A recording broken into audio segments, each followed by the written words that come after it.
International shipping is the global carrier of world trade, trade that underpins economic activity.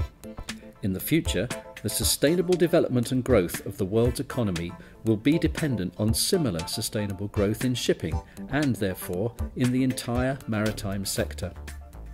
Shipping supports and sustains a huge number and range of wealth-creating and poverty-alleviating activities in both developed and developing countries. Access to overseas markets is a key element for developing and emerging economies to create economic growth. Shipping itself is a considerable generator of wealth, much of it for developing countries. More than 1.5 million people are employed as seafarers. Ancillary activities such as shipbuilding, ship repair and ship recycling provide employment for many more, again with a strong emphasis in the developing world.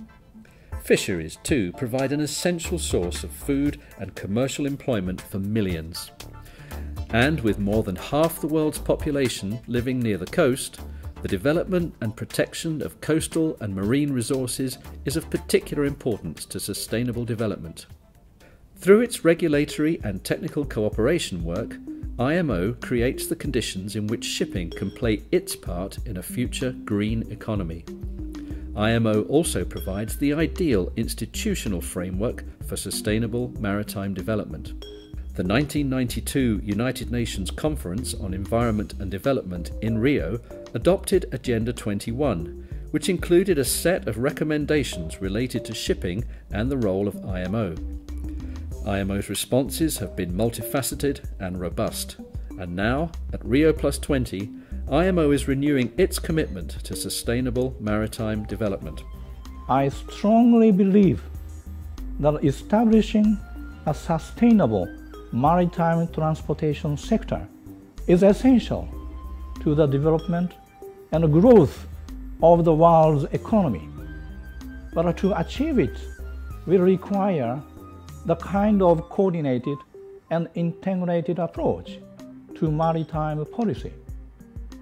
Energy efficiency, new technology and innovation, maritime education and training, maritime security, maritime traffic management, and the development of maritime infrastructure.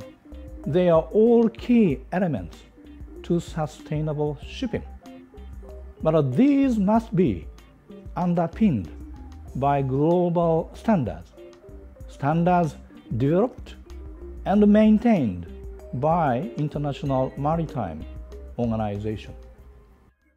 We belong to a generation that has grown familiar with the image of our planet as seen from space, an image that instantly conveys the message that ours is a blue planet. And if our planet is to sustain blue growth, such growth must be coordinated, integrated, and inclusive. I look forward to Rio+20, and I'm sure that IMO's participation together with the shipping industry will make a significant contribution towards the success of this year's conference in Rio. IMO measures regulate all aspects of international shipping, including ship design, construction, equipment, manning, operation, and disposal. The major IMO conventions have been ratified and implemented by countries responsible for more than 99% of the global merchant fleet. More recently, IMO has also adopted the first ever global and legally binding CO2 emissions standard for an industry sector. This will create an opportunity to stimulate investment in energy-efficient ships. Through its technical cooperation activities, IMO helps build capacity to enable developing countries to participate fully in maritime activities. This generates wealth, jobs and economic activity not only in the maritime sector but in other areas that rely on maritime trade for access to global markets. Shipping contributes significantly to the three pillars of sustainable development: economic, social and environmental. But to achieve sustainable development in shipping, it is important to establish a coordinated and integrated approach to maritime policy across all sectors of the industry.